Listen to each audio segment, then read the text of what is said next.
Hello, I'm Stephen Cole in London, and these are the top stories in Al Jazeera. The US House of Representatives has voted against a measure which would have given President Obama official consent for operations in Libya.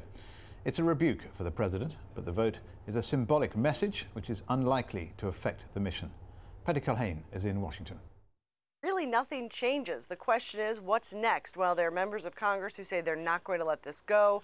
The Senate hasn't really weighed in. They're expected to take it up next week. And there are members of the House. Remember, they've sued to try and stop the president in court.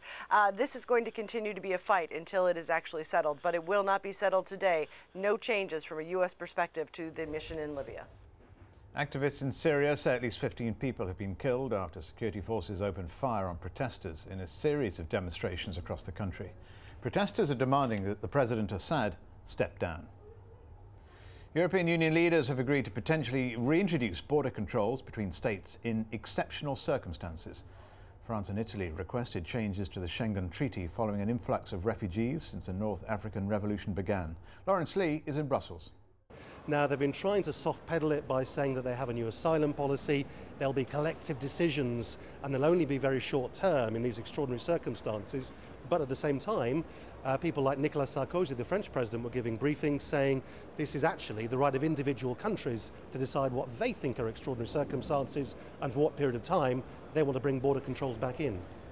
And you can find the latest on all those stories and much more on aljazeera.net/English. Well, those are the headlines. I'm Stephen Cole. A goodbye to you.